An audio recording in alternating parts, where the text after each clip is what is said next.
Então eu quero te convidar a abrir a Bíblia em João, Evangelho de João, capítulo 8, versículos 53 até o capítulo 9, versículo 11. Nós estamos nessa série de mensagens, é a quarta mensagem dentro do título Transformados por Cristo. Estamos falando sobre encontros maravilhosos de vida, de pessoas que puderam ter um encontro pessoal com Cristo, e quem se encontra com Cristo não é mais o mesmo, não é mais a mesma pessoa. Porque se alguém está em Cristo, nova criatura é. As coisas velhas se passam e tudo se faz novo. Hoje falaremos sobre o encontro de Jesus com aquele cego de nascença. É incrível que de todos os milagres realizados por Jesus, esse é o único milagre de uma pessoa que possuía uma enfermidade congênita, que claramente se apresenta. O texto fala, ele era cego de nascença. Nós tivemos pessoas sendo curadas de paralisias, de surdez, tivemos outros cegos sendo também de igual modo curados, mas o único que é citado como alguém possuidor de uma enfermidade congênita é esse homem. Nós vamos ver o que podemos aprender com esse texto no Evangelho de João, capítulo 8, começando no versículo de número 53. Diz assim a palavra do Senhor: És tu maior do que o nosso pai Abraão, que morreu? E também os profetas morreram. Quem te fazes tu ser? Jesus respondeu: se eu me glorifico a mim mesmo, a minha glória não é nada. Quem me glorifica é meu Pai, o qual dizeis que é vosso Deus. E vós não o conheceis, mas eu conheço-o. E se disser que o não conheço, serei mentiroso, como vós. Mas conheço-o e guardo a sua palavra. Abraão, vosso pai, exultou por ver o meu dia e viu-o e alegrou-se. Disseram-lhe, pois, os judeus: ainda não tens 50 anos e viste Abraão? Disse-lhes Jesus: em verdade vos digo que antes que Abraão existisse, eu sou. Então pegaram em pedras para lhe atirarem, mas Jesus ocultou-se e saiu do templo, passando pelo meio deles, e assim se retirou. E passando Jesus, viu um homem cego na nascença. E os seus discípulos lhe perguntaram, dizendo: Rabi, quem pecou, este ou seus pais, para que nascesse cego? Jesus respondeu: nem ele pecou, nem seus pais, mas foi assim para que se manifestem nele as obras de Deus. Convém que eu faça as obras daquele que me enviou enquanto é dia. A noite vem quando ninguém pode trabalhar. Enquanto estou no mundo, sou a luz do mundo. Tendo dito isto, cuspiu na terra e com a saliva fez lodo e untou com o lodo os olhos do cego. E disse-lhe: vai, lava-te no tanque de Siloé, que significa o enviado. Foi, pois, e lavou-se e voltou vendo. Então os vizinhos e aqueles que dantes tinham visto que era cego diziam: não é este aquele que estava sentado e mendigava? Uns diziam: é este, e outros: parece-se com ele. Ele dizia: sou eu. Diziam-lhe, pois: como se te abriram os olhos? Ele respondeu e disse: o homem chamado Jesus fez lodo e untou-me os olhos e disse-me: vai ao tanque de Siloé e lava-te. Então fui e lavei-me e vi. Louvado seja Deus por esse texto da sua palavra e para que o Senhor agora fale aos nossos corações. Quero orar mais uma vez. Pai, que o Senhor fale por intermédio desse texto e que com liberdade o teu Santo Espírito possa usar-me para transmitir, ó Deus, aquilo que tu queres que a tua igreja hoje reunida ouça. Usa-me em nome de Jesus. Amém. Meus amados irmãos, amigos aqui presentes, a ansiedade, ela gera desatenção. Quando a gente está ansioso, a gente fica desatento. A preocupação tira de nós a atenção. O medo, ele nos paralisa, nos congela. E muitas vezes nós ficamos sem nenhum tipo de reação. O desespero, muitas vezes nos faz e nos transforma em pessoas egoístas. Todas as emoções nos mantêm fechados dentro de nós, olhando única e tão somente para as nossas necessidades, e muitas vezes nos faz impotentes. Mas é tremendo a gente olhar para a vida de Jesus, que enfrentou emoções distintas, mas que nunca perdeu a calma. Jesus, quando envolvido por adversidades, Jesus, quando oprimido pelas pessoas, pelos seus inimigos e até pelo diabo, jamais perdeu o seu controle, jamais perdeu a sua calma. Eu me recordo de algumas coisas da minha infância, e eu me recordo, quem conhece um pouco da zona sul de São Paulo, não sei se você já ouviu um lugarzinho que se chama Buraco do Sapo. O Buraco do Sapo fica ali entre a Vila Joaniza e a Vila Missionária.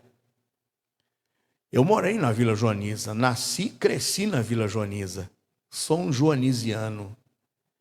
E nós tínhamos o Ronaldo, que era nosso amigo, irmão em Cristo, jovem lá da igreja, que morava no Buraco do Sapo. Eu me lembro que uma vez íamos para a casa do Ronaldo, Mauro e eu.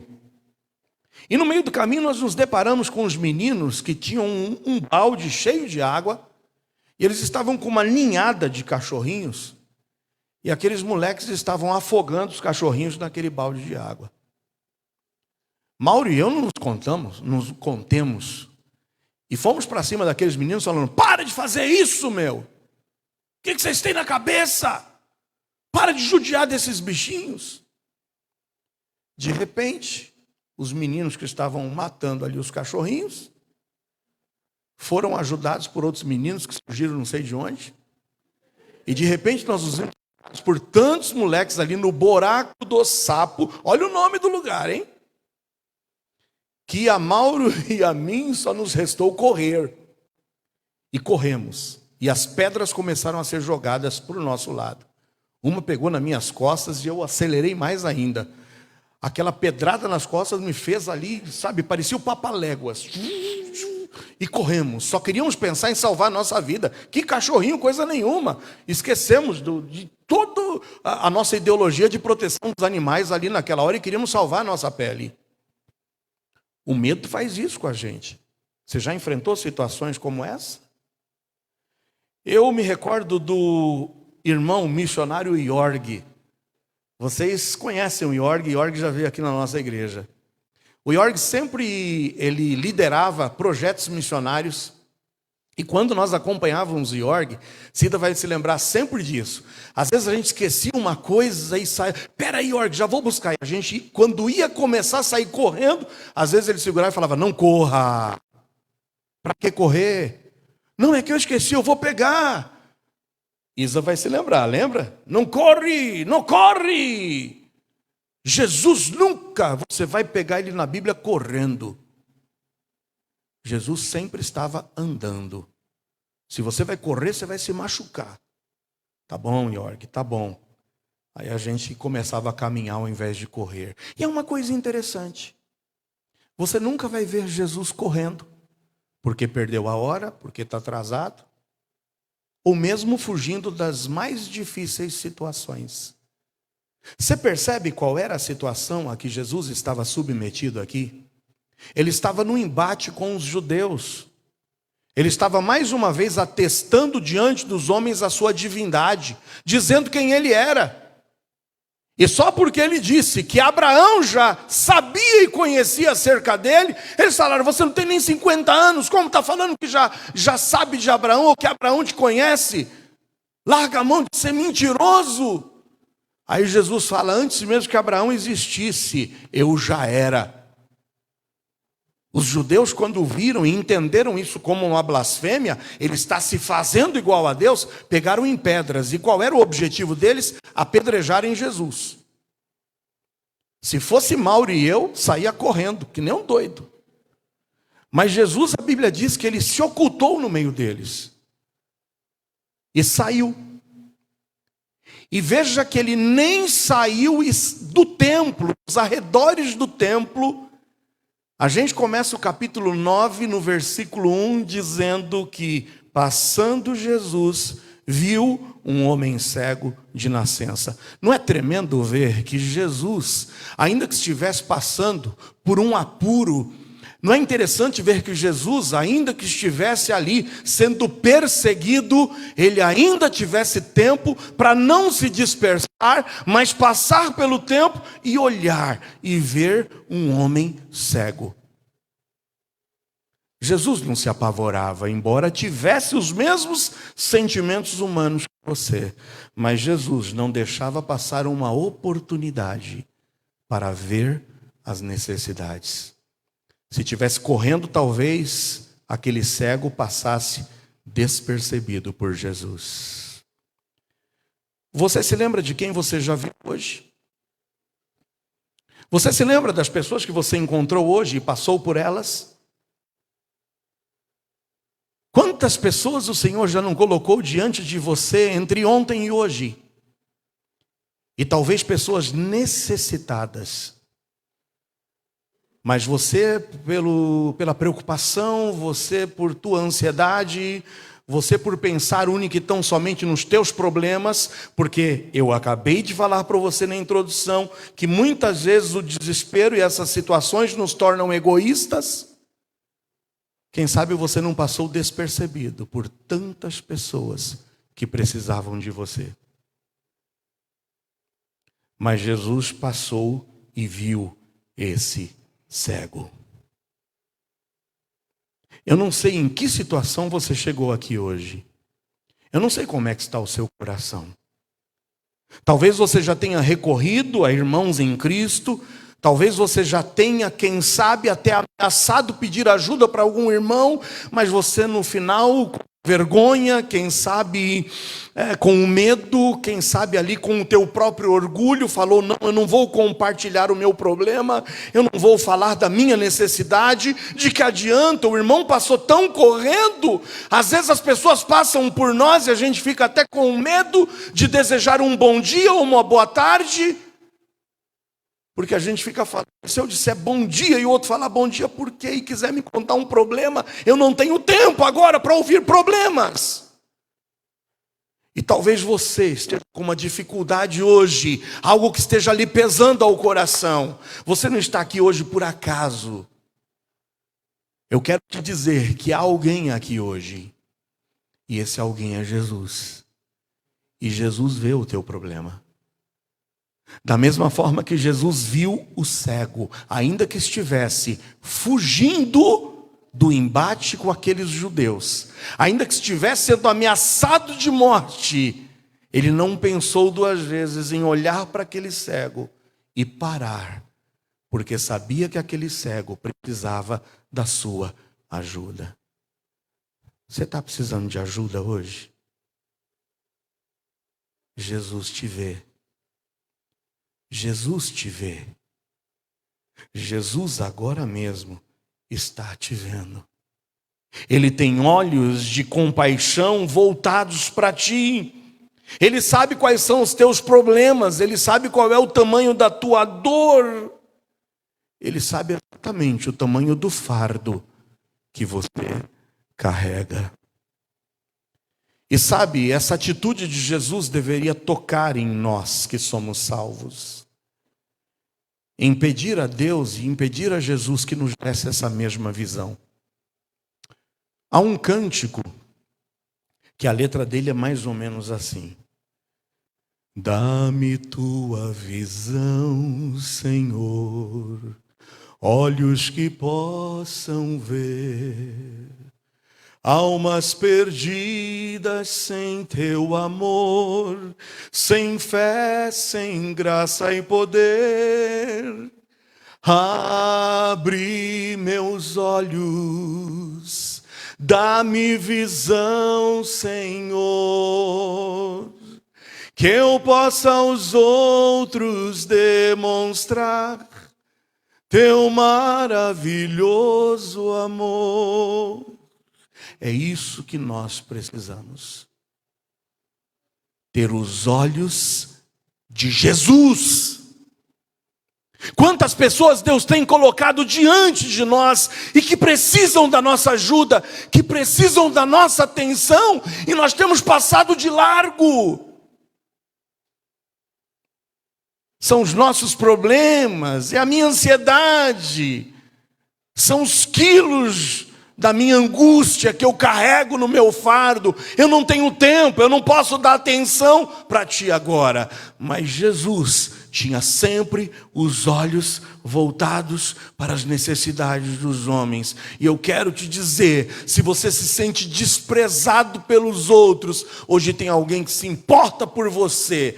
E se você não tem dado atenção aos outros, peça que o Senhor te dê essa mesma visão. Que os olhos de Cristo sejam os meus olhos. Aquele cego talvez pensasse: olha, esse dia vai ser um dia como os outros dias. Hoje vai ser um dia como os outros. Eu vou para lá, talvez carregado por alguém, talvez levado por um parente. Não sei como é que ele chegou até aquele ponto do templo, mas lá estava ele pedindo a sua esmola, dependendo da misericórdia e dos olhos apressados de todos que passavam por ele a cada dia e não lhe davam atenção. Mas o viam com preconceitos, o viam com rejeição.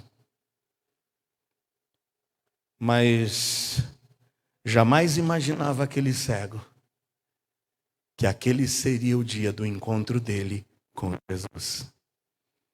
E sabe, eu quero repetir algo que eu tenho dito para vocês desde o primeiro domingo em que nós reabrimos os nossos cultos. Ninguém que tem um encontro com Cristo permanece o mesmo.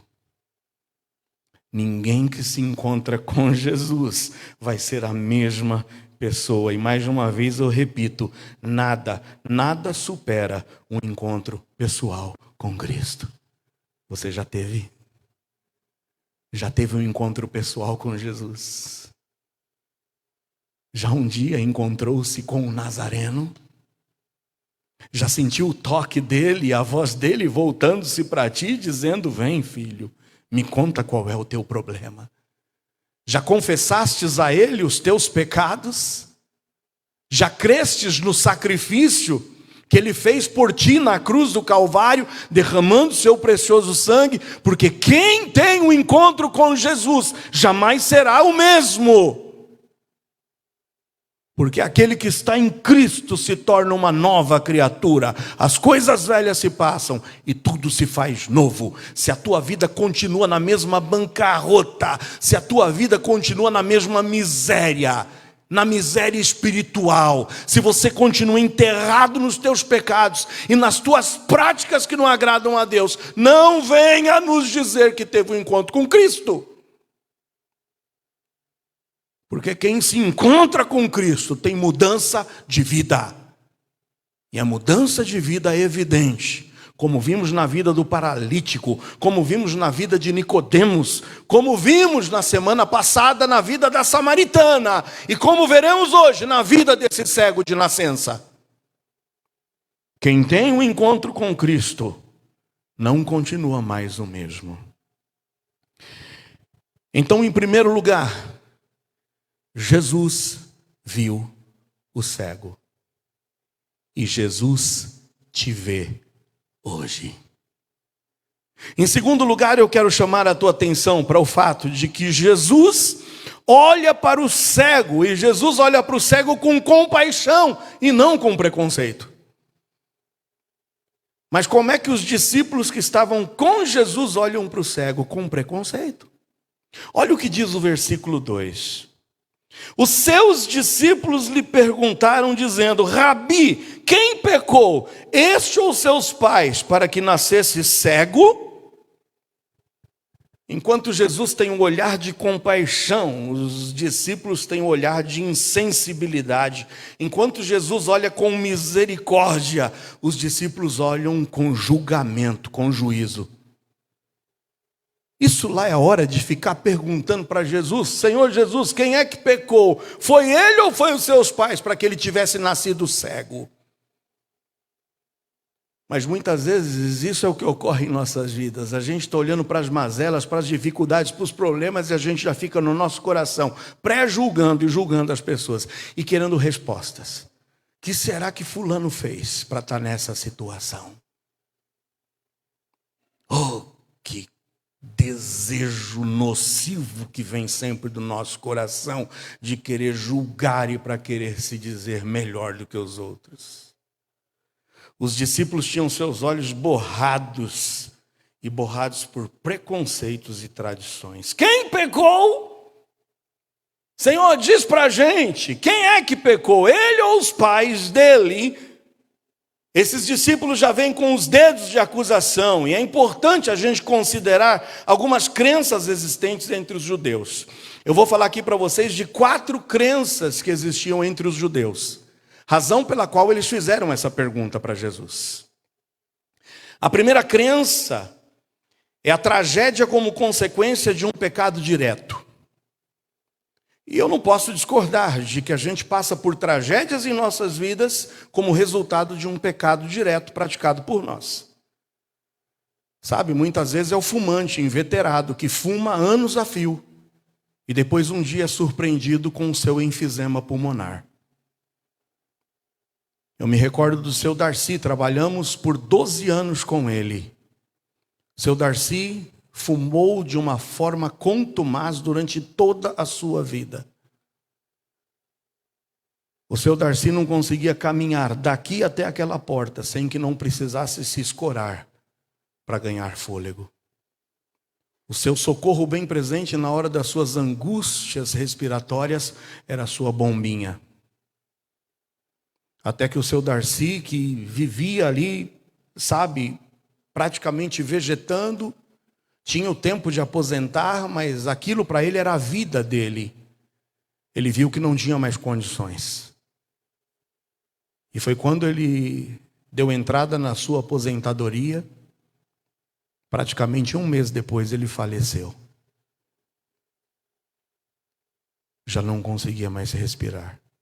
Uma tragédia anunciada. É o viciado que compartilha dali das suas agulhas, das suas seringas.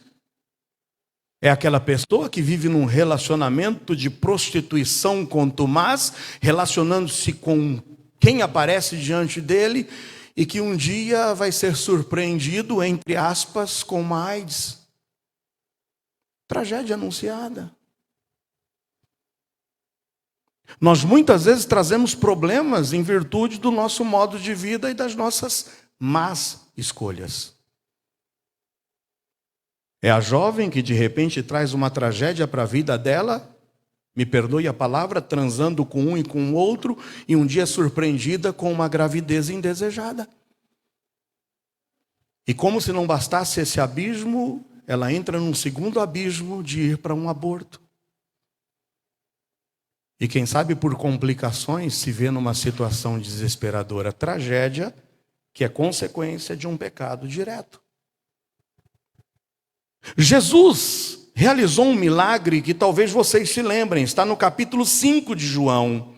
Quando no versículo 14, após curar aquele paralítico, lembra o paralítico que ficava ali à beira do poço de Betesda, esperando há 38 anos que alguém pudesse empurrá-lo dentro das águas, porque havia uma crença de que um anjo passava e agitava aquelas águas, e o primeiro que se lançasse no tanque seria curado.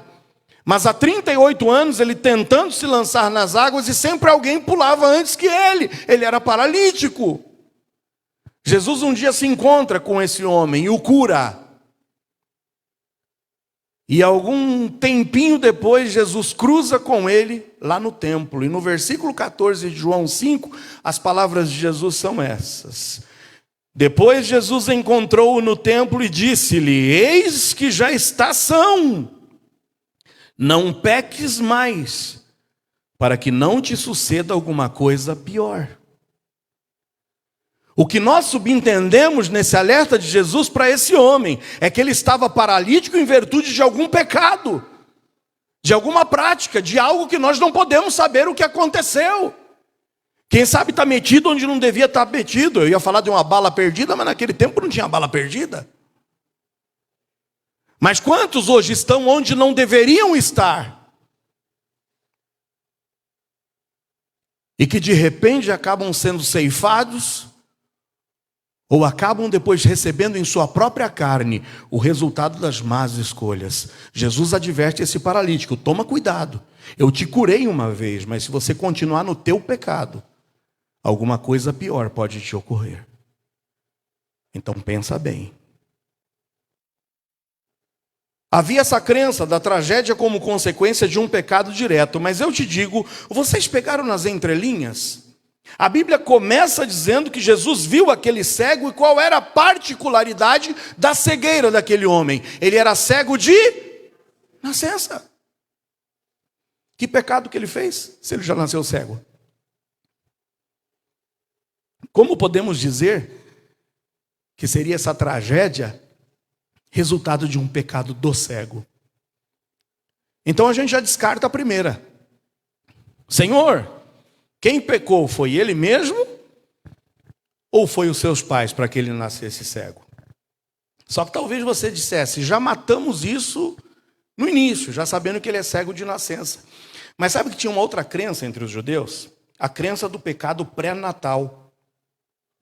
O que é esse pecado pré-natal? Os judeus acreditavam que as crianças podiam pecar no ventre da sua mãe. E sabe que eles arrumavam até uma base bíblica para querer dizer sobre isso? Alguém se lembra de Jacó e Esaú?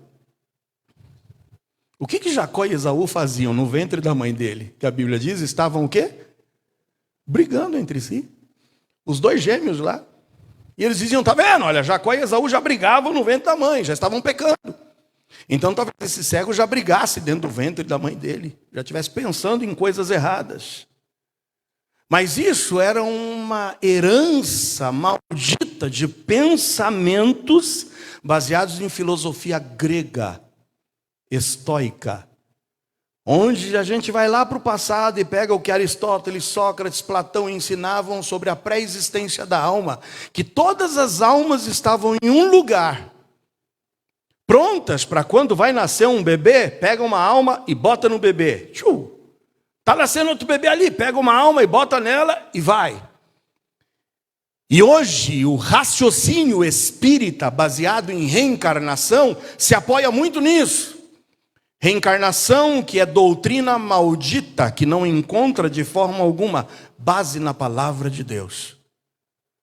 Você vê pessoas ensinando que hoje, se você está passando por situações adversas, isso é o seu karma. Você está pagando pelas suas vidas passadas. A Bíblia diz em Hebreus 9:27 que aos homens é ordenado morrer uma vez. E depois disso vem o quê? Então eles estavam ali debatendo entre eles: será que ele já não nasceu com esse pecado, em virtude desse pecado pré-natal, de ter vindo uma alma má e se apossado desse cego no ventre da sua mãe? E por último, ou será que é o pecado dos pais como um castigo nos filhos? Será que há essa possibilidade? Vocês encaram Deus como sendo aquele ortopedista renomado e que, para provar que ele sabe fazer e corrigir qualquer tipo de quebradura nos ossos, esse Deus, como um ortopedista, pegasse o seu filho e quebrasse as pernas dele só para depois poder consertá-las?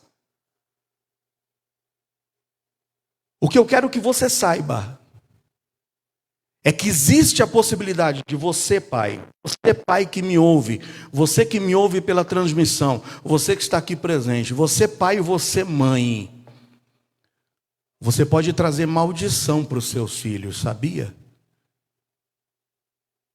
com a forma como você vive, você pode ser um mau exemplo para os teus filhos, que vão olhar para ti e vão querer seguir o teu mesmo exemplo. Você pode trazer problemas para o teu filho, como quando no início eu falei, é o drogado, é a mulher inveterada, que durante a gravidez está ainda alimentando os seus vícios e que passa toda essa sua dependência química para o bebê que está sendo gerado no ventre dela. Está mais do que provado que tem crianças que precisam, inclusive, passar por desintoxicação em virtude do pecado de suas mães. É a pessoa que sexualmente vive uma vida irregular e que adquire as suas doenças venéreas ou mesmo uma AIDS e que vai trazer essa desgraça para a vida da criança que está sendo gerada. Nesse aspecto eu te digo que tem pai que traz pecado para o seu filho. E a Bíblia diz algo que eu quero que você saiba hoje, para que você mude a tua vida como pai de hoje em diante. Lá em Êxodo 25 e 6, a palavra de Deus diz isso, e os judeus lembravam muito desse texto. E o versículo 5 diz: Eu, o Senhor teu Deus, sou Deus zeloso, que visito a iniquidade dos pais nos filhos, até a terceira e quarta geração daqueles que me odeiam. Deus estava dizendo em Êxodo 25 que é possível que aqueles que odeiam a Deus e que vivem uma vida desregrada e que não se preocupam com o seu bem-estar, possam trazer problemas, dificuldades, enfermidades, má influência para os seus filhos e que isso pode ser carregado por gerações. 3 ou 4 gerações. Mas olha o que a Bíblia nos diz no versículo 6, e a gente não pode esquecer disso. E essa é a razão pela qual o versículo 5 está aqui. Sabe, se você odeia a Deus e quer viver uma vida desregrada, é possível que você traga problemas para a tua descendência. No entanto, o que diz o versículo 6? Eu faço misericórdia a milhares. E a gente precisa entender o que o texto está dizendo. Eu visito a iniquidade até terceira e quarta geração, mas eu faço misericórdia a milhares de gerações. Daqueles que me amam e aos que guardam os meus mandamentos.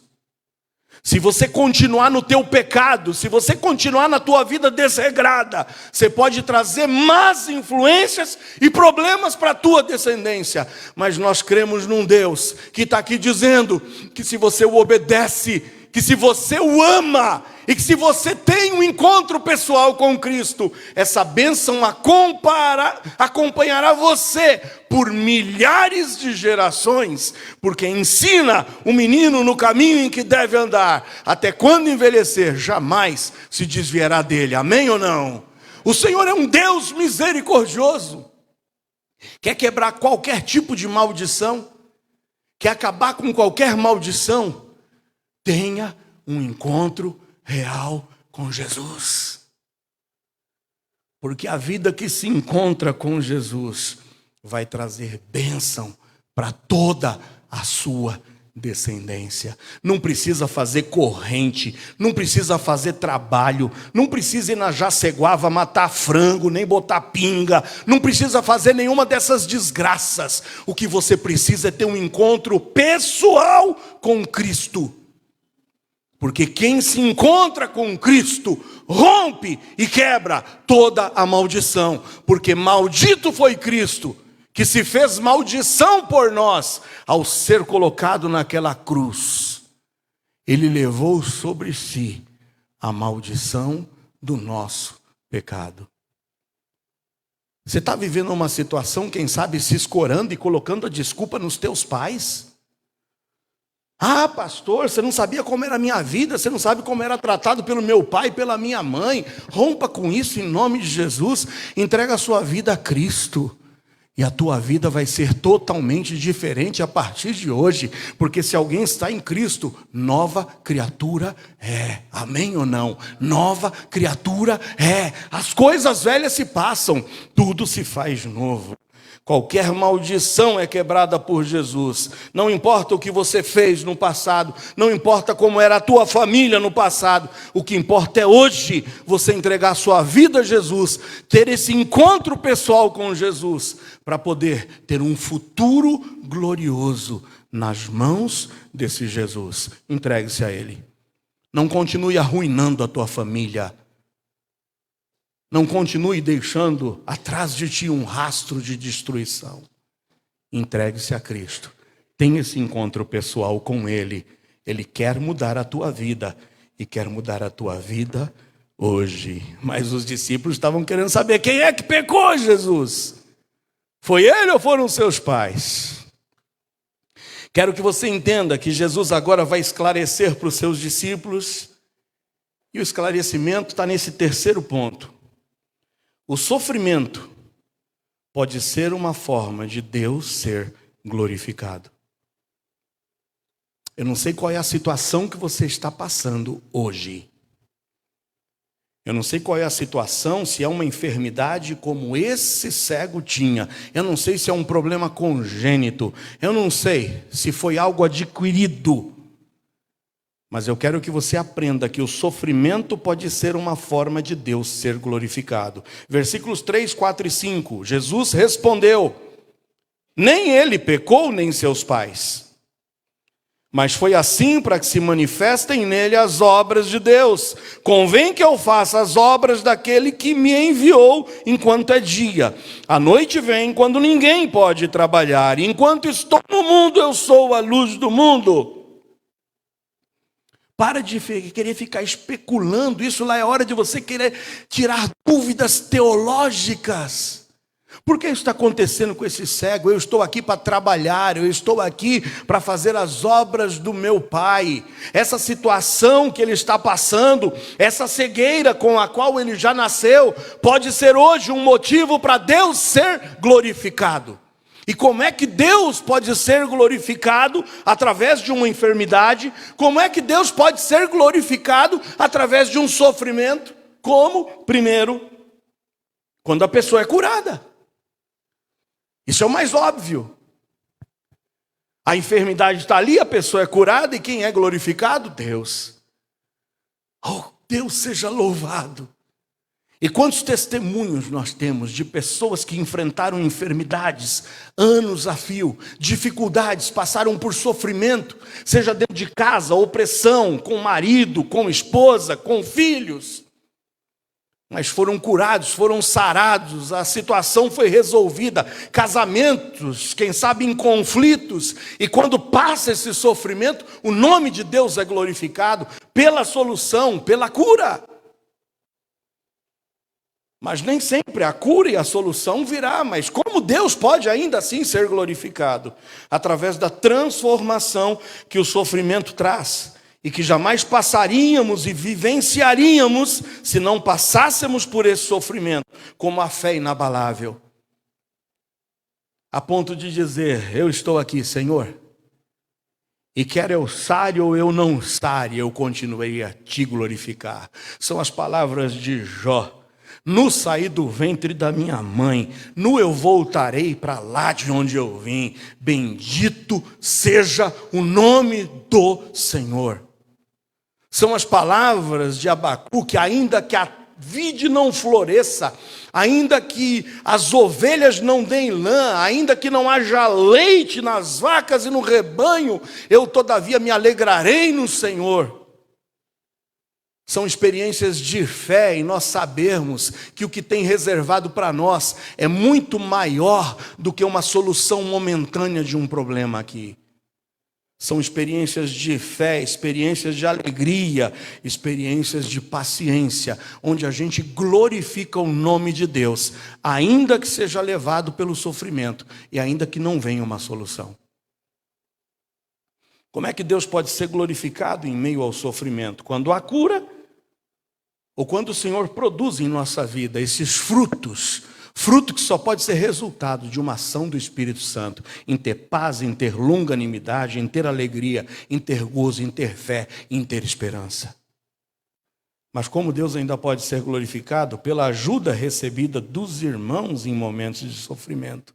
Sabe como é que Deus pode ser glorificado no meio de um sofrimento?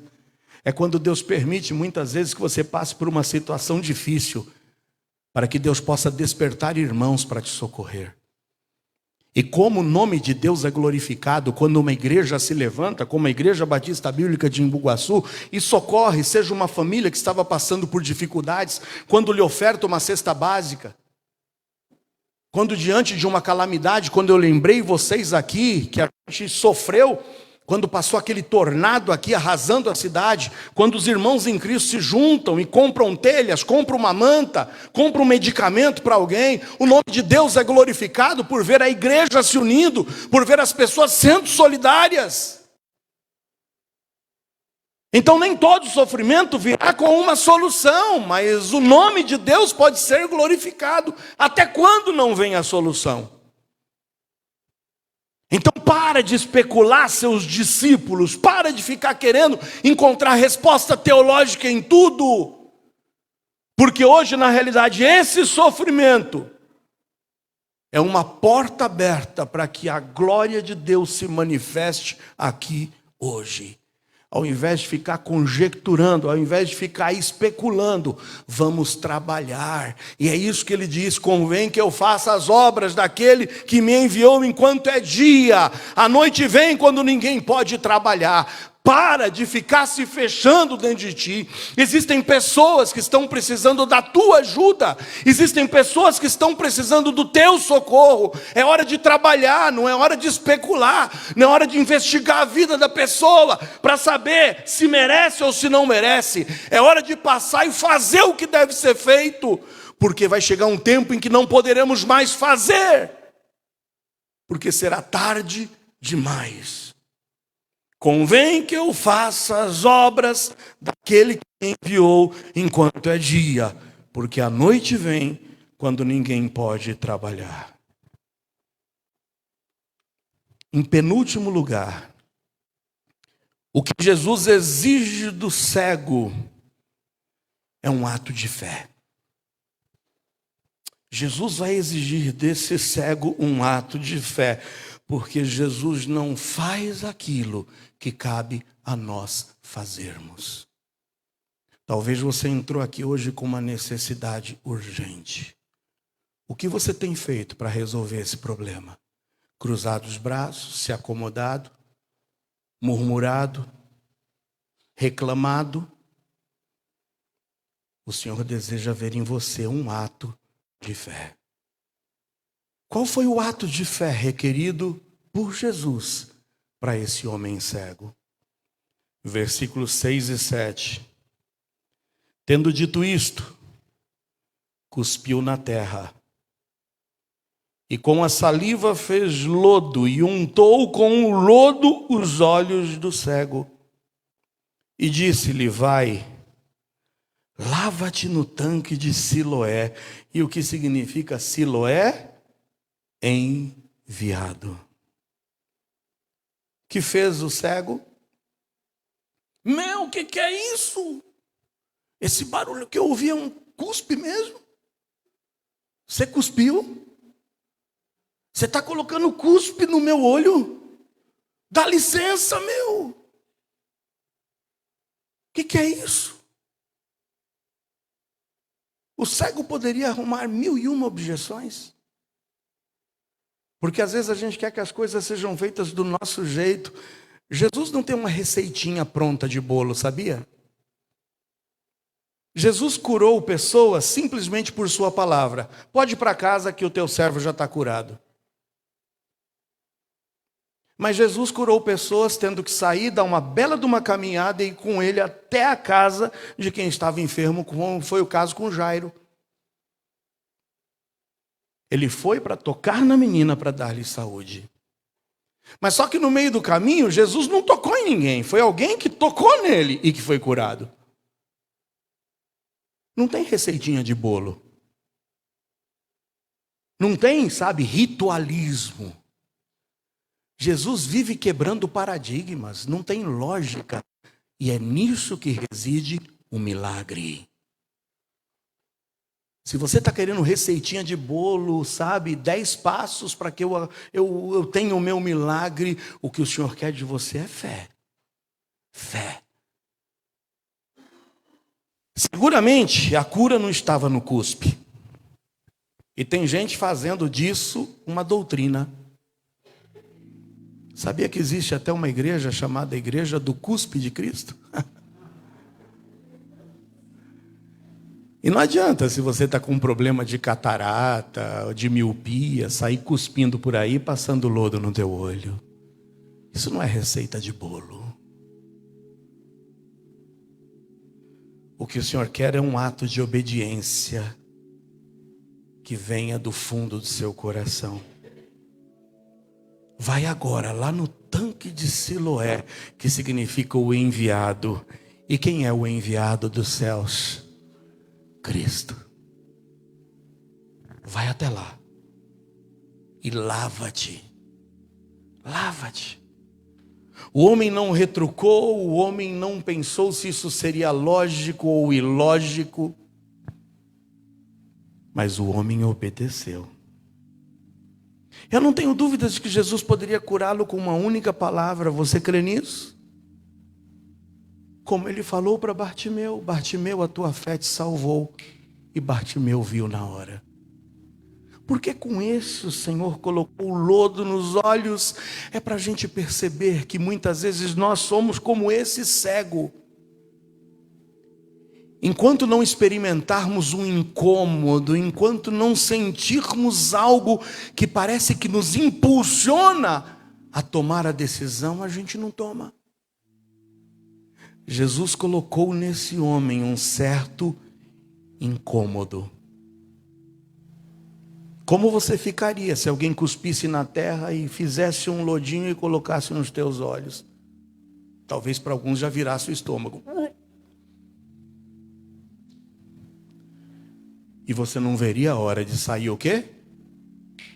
Correndo para lavar o rosto.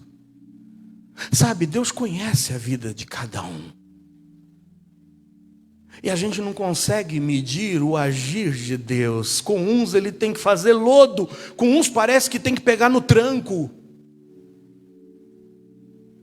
E sabe esse incômodo que foi esse lodo nos olhos daquele cego, eu considero hoje como um incômodo que o Senhor coloca no teu coração. E está colocando agora mesmo.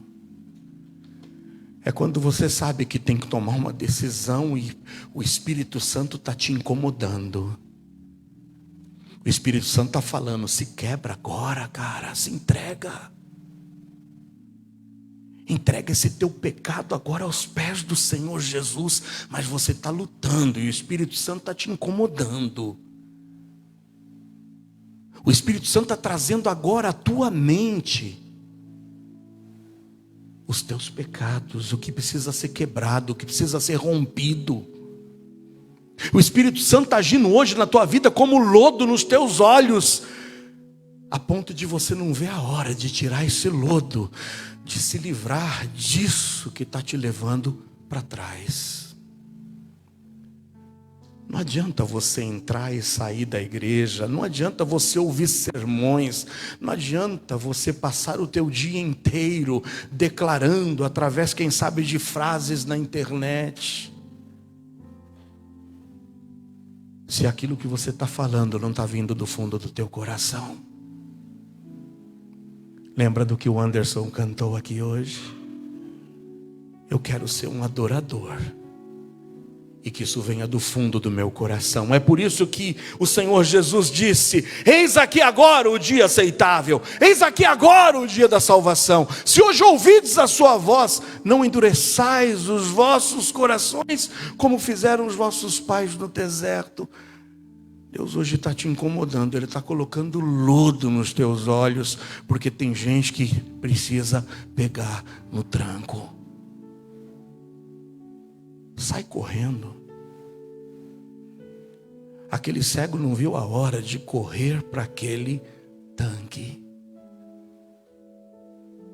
Mas quando ele correu para aquele tanque, ele não somente foi pelo incômodo do lodo, mas com a certeza de que quando tirasse aquele lodo, um milagre ocorreria na sua vida.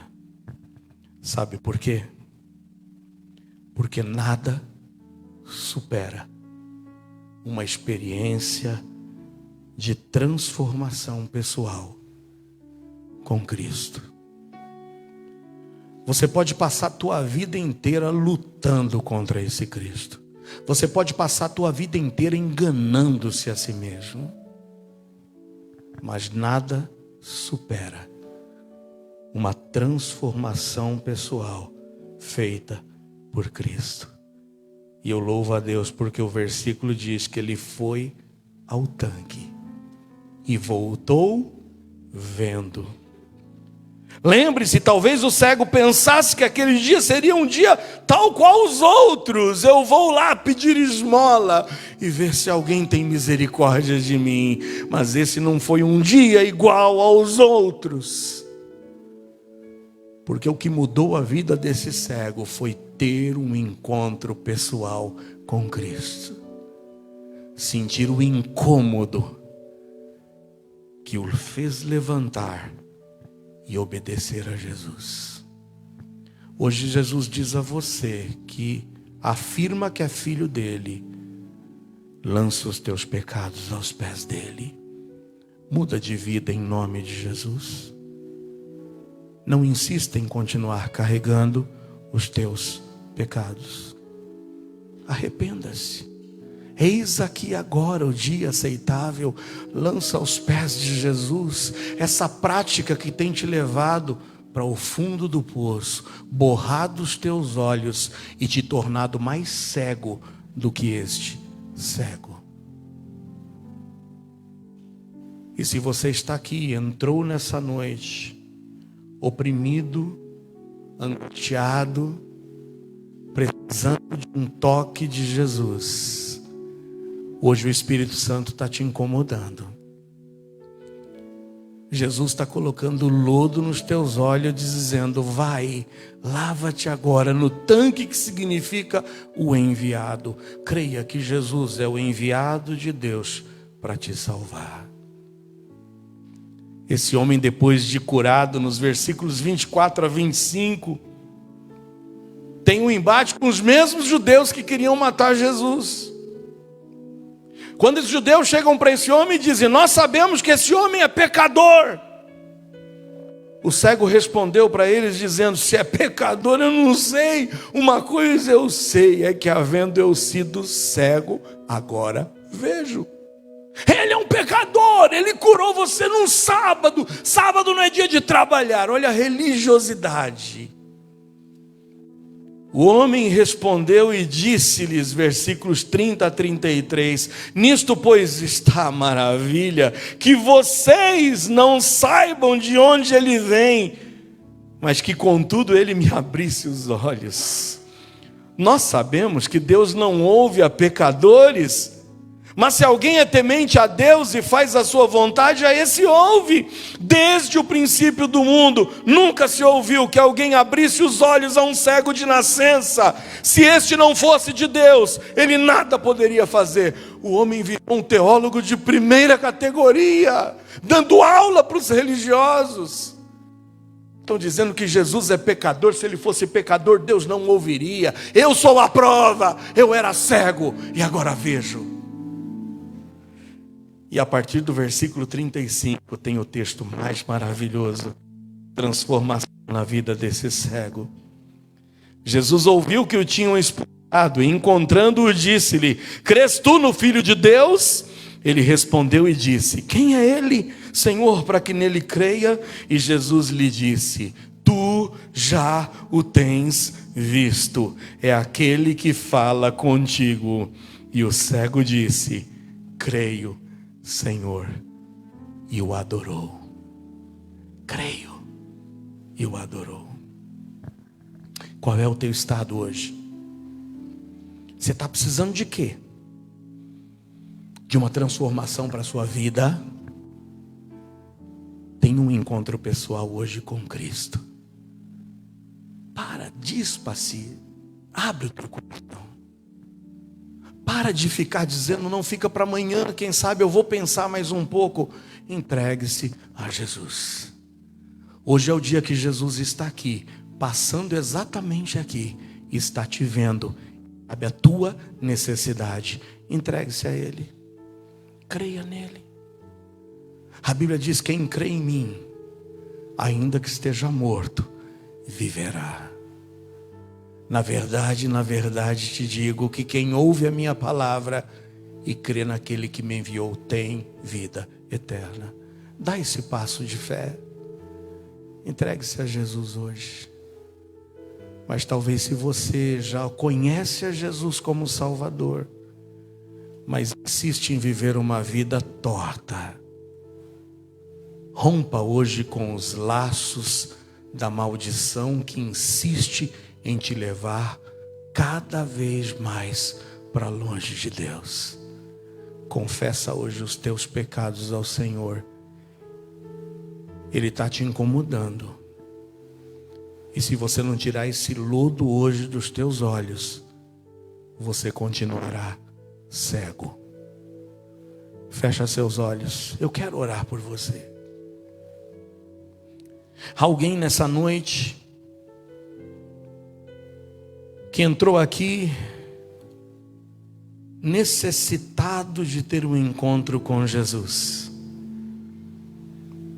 e quer sair daqui como esse cego que estava ali à beira do caminho. Eu não sei como é que eu vim parar aqui na igreja hoje, pastor, mas eu estou aqui e Jesus está passando por você agora e dizendo para ti: vai, lava-te, lava-te, e você vai ser curado. Pastor, eu hoje quero crer em Jesus. Eu quero entregar a minha vida a Jesus. Eu quero ter esse encontro real, verdadeiro hoje com Jesus. Eu quero sair daqui vendo, pastor. Eu quero romper de uma vez com os laços do pecado na minha vida. Pastor, eu entrego o meu coração a ti. Eu quero entregar agora o meu coração a Jesus. Levanta a tua mão, eu quero orar por você. Não pensa duas vezes. Alguém? Eu estou vendo uma mão levantada. Amém.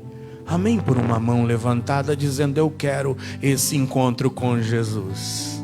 Há mais alguém? Eu quero hoje sair daqui transformado. Eu quero ter esse encontro com Jesus. Eu quero a minha salvação. Eu quero o perdão dos meus pecados.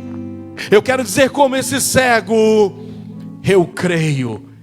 E quero sair daqui como um verdadeiro adorador, porque o cego o adorou. Há crentes em Cristo aqui que precisam de transformação na tua vida. Ô meu irmão, que exemplo tem sido para os teus filhos, que exemplo tu tem sido para aqueles que te cercam. Pastor, eu preciso de mudanças, eu preciso de um agir de Deus na minha vida. Eu preciso abandonar algumas práticas, eu preciso de transformação. Eu não quero saber quais são, mas eu só quero que você tenha coragem de hoje dizer: eu também quero, pastor, me lavar hoje no tanque de Siloé, no tanque do enviado. Quero romper com essas práticas que têm me envergonhado. Hoje o Espírito Santo de Deus está te incomodando, porque se Ele está aí dentro de ti, esse é o agir, essa é a obra dele, te incomodar como o lodo incomodava aquele homem. Pastor, eu quero mudança na minha vida. Levanta a tua mão, eu quero orar por você. Tenha coragem, amém, amém, amém. Tenha coragem, eu quero mudança na minha vida. Amém, pelas mãos levantadas. Nós vamos ficar em pé e vamos louvar ao Senhor.